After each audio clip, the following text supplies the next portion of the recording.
Welcome to my channel. কড়াই chicken অনেকেরই ভীষণই ফেভারিট একটা রেসিপি। আমরা অনেকেই রেস্টুরেন্টে গিয়ে কড়াই চিকেনটা অর্ডার করে থাকি, আর সেটা যদি বাড়িতে বানিয়ে ফেলা যায় রেস্টুরেন্ট স্টাইলে, তাহলে তো আর কিছু বলারই নেই।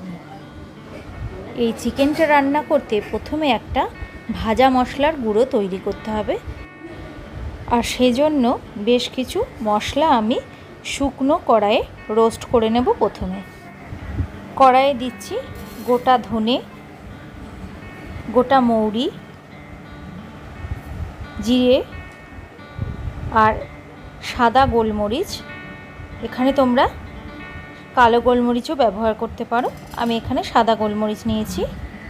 দিয়ে দিচ্ছি একটা শুকনো লঙ্কা, সামান্য একটা দারচিনির টুকরো, দুটো এলাচ। এগুলো ভালো মতো কড়াইয়ে আগে রোস্ট করে নেব। মশলাগুলো যখন কালারটা চেঞ্জ হয়ে যাবে ভাজতে ভাজতে, তখন বুঝতে পারবো এটা ভাজা হয়ে গেছে, আর একটা সুন্দর স্মেলও আসবে। মশলাগুলো ভেজে এবার একটা প্লেটে নিয়ে নিলাম ঠান্ডা করার জন্য। এটা ঠান্ডা করে তবেই গুঁড়ো করে নেব। আর বেশ কিছু ভেজিটেবলস নিয়েছি পেঁয়াজ, 3টে মাঝারি সাইজের পেঁয়াজ, সেগুলো 4টে টুকরো করে নেব প্রথমে। তারপর এই পেঁয়াজের খোলাগুলো একটা একটা করে খুলে নেব। 2টো মাঝারি সাইজের টমেটো নিয়েছি, টমেটোগুলোকে চৌকো চৌকো করে টুকরো করে নেব। বড় বড় টুকরোই রাখবো, একটা টমেটোকে মোট 8টা টুকরো করব। এভাবে 2টো টমেটোকেই কেটে রেডি করে নেব। এই সমস্ত সবজিগুলোই তোমরা চিকেনের পরিমাণ অনুযায়ী নেবে।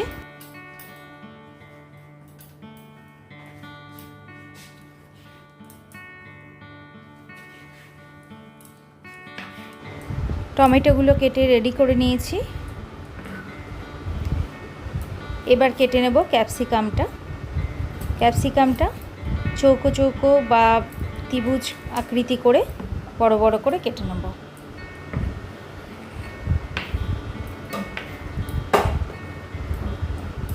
দেখো আমি কিভাবে এটা কাটছি।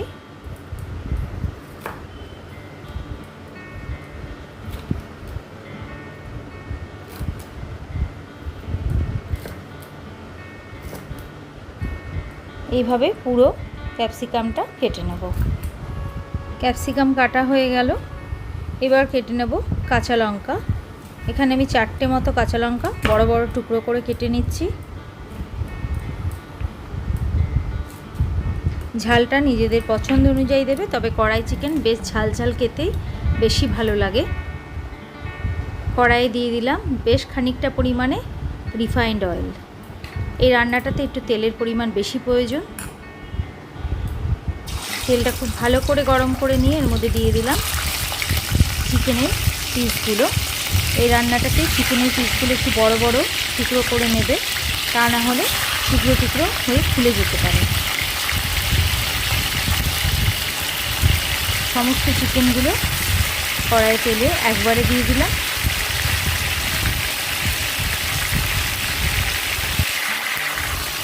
চিকেনগুলোকে ভেজে নেব। ভাজার সময় চিকেনগুলো একটু কড়াইয়ের গায়ে লেগে যাবে খানিকটা করে, কারণ যেহেতু এতে কোনো রকমের তেল, হলুদ বা লবণ কিছুই মাখানো নেই।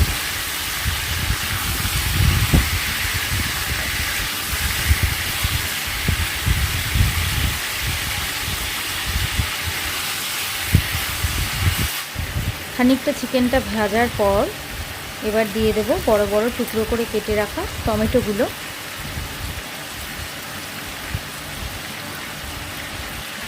টমেটো দিয়ে এবার আবারও ভাজবো খানিকক্ষণের জন্য।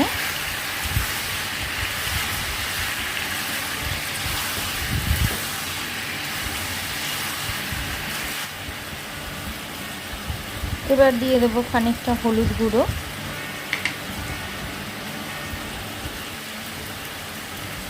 খানিকটা লবণ,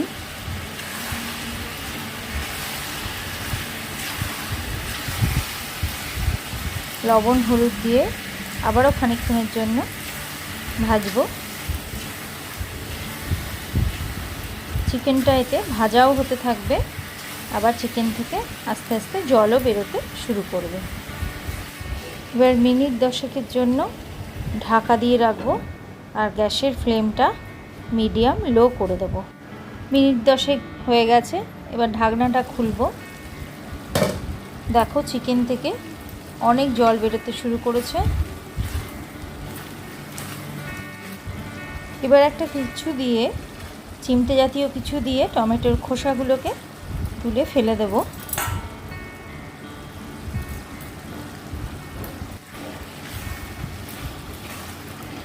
এবার চিকেনটার মধ্যে বাকি ইনগ্রেডিয়েন্টসগুলো একে একে দিয়ে দেব। দিয়ে দিচ্ছি আদা রসুন পেস্ট,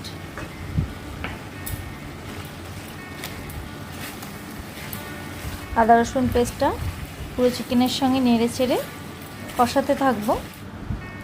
এবার দেব ধনের গুঁড়ো, এখানে 2 চামচ ধনের গুঁড়ো দিয়েছি আর 1 চামচ জিরের গুঁড়ো, দিয়ে দিচ্ছি কাশ্মীরি লঙ্কার গুঁড়ো। এবার এই ইনগ্রেডিয়েন্টসগুলো দিয়ে আবারও চিকেনটাকে ভালো করে কষিয়ে নেব। তোমরা ইচ্ছে করলে এতে লাল লঙ্কার গুঁড়ো মানে শুকনো ঝাল লঙ্কার গুঁড়ো ব্যবহার করতে পারো, কিন্তু আমি এতে কাঁচা লঙ্কাটাই বেশি পছন্দ করব, তাই কাঁচা লঙ্কাটাই আমি এতে ব্যবহার করছি। আরও সামান্য একটু লবণ দিয়ে দিচ্ছি। লবণটা বা মিষ্টিটা এগুলো নিজেদের টেস্ট অনুযায়ী ইউজ করবে। দিয়ে দিলাম চিনি। এবার আবারও কষাবো, আবারও মিনিট 10 জন্য ঢাকা দিয়ে রাখবো। এবার গ্যাসের ফ্লেমটা কমিয়ে চিকেনটাকে সেদ্ধ হতে দেব। আরও মিনিট 10 হয়ে গেছে, এবার ঢাকনা খুলে নিলাম। চিকেনটাকে ভালো করে নেড়ে চেড়ে দেব। দেখো মশলা কষে এবং চিকেনগুলো কষে তেল ছেড়ে এসছে। বড় বড় টুকরো করে খোলা ছাড়িয়ে রাখা পেঁয়াজগুলো দিয়ে দেব, ক্যাপসিকামের টুকরোগুলো, টুকরো করে রাখা কাঁচা লঙ্কাগুলো দিয়ে দিলাম। পেঁয়াজ, ক্যাপসিকাম, কাঁচা লঙ্কা সমস্ত কিছু আবারও চিকেনের সাথে মিশিয়ে নেব। আবারও পেঁয়াজ ক্যাপসিকামগুলোকে নরম হওয়ার জন্য চাপা দিয়ে দিলাম। একই সাথে পেঁয়াজ আর ক্যাপসিকাম থেকে যে পরিমাণে জল বেরোবে তাতে এই চিকেনটা আর একটু ভালো মতো মানে সম্পূর্ণ সেদ্ধ হয়ে যাবে। মিনিট 15 বাদে ঢাকনাটা খুললাম। দেখো চিকেনগুলো দেখে বোঝা যাচ্ছে যে চিকেনগুলো এবার ভালো মতো সেদ্ধ হয়ে গেছে, মানে হাড় থেকে মাংসগুলো ছেড়ে আসছে। এবার এতে রোস্টেড মশলার গুঁড়োটা ছড়িয়ে দেব। দেখো মশলার গুঁড়োটা আমি খুব মিহি করিনি, একটু দানা দানা থাকলে এই ভাজা মশলার গুঁড়োটা বেশি স্বাদ লাগে কড়াই চিকেনে। সমস্ত মশলাটা এবার ছড়িয়ে দিলাম।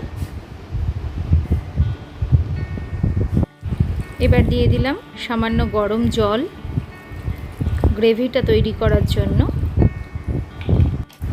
মশলাটা চিকেনের সাথে মিশিয়ে দিচ্ছি।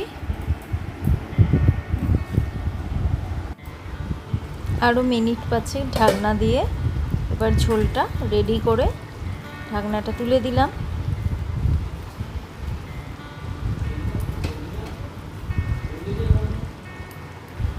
কড়াই চিকেন অলমোস্ট রেডি। সামান্য একটু ভাজা মশলার গুঁড়ো রেখে দিয়েছিলাম, সেটা চিকেনটার ওপর দিয়ে ছড়িয়ে দিলাম সুন্দর ফ্লেভারটা আসার জন্য। রোস্টেড ভাজা মশলার গুঁড়োটাই কড়াই চিকেনের বলতে গেলে মেন ইনগ্রিডিয়েন্টস, যার জন্য এই চিকেনটা এত টেস্টি লাগে আর এত সুন্দর একটা ফ্লেভার আসে। চিকেনটা খেতে অসাধারণ লাগে। চিকেনটা তোমরা এইভাবে অবশ্যই বাড়িতে ট্রাই করো। গ্যাসের ফ্লেমটা অফ করে দিয়ে 10 মিনিট মতো এটা আমি ঢাকা দিয়ে রেখে দেব, তারপর এটা সার্ভ করে দেব। কড়াই চিকেনের এই রেসিপিটা তোমরা অবশ্যই বাড়িতে ট্রাই করো, দেখবে একেবারে রেস্টুরেন্টের মতো খেতে লাগবে। মনে হবে না এরপর থেকে আর এটা রেস্টুরেন্টে গিয়ে খাই, সবসময় বাড়িতে বানিয়ে খেতে ইচ্ছা করবে। খুবই সহজ আর খুবই সিম্পল কড়াই চিকেনের এই রেসিপিটা তোমাদের ভালো লাগলে আমাকে অবশ্যই কমেন্ট বক্সে জানিও। আর আমার চ্যানেলটা ভালো লাগলে লাইক, শেয়ার এবং সাবস্ক্রাইব করার অনুরোধ রইল। ভালো থেকো, সুস্থ থেকো। Thank you friends.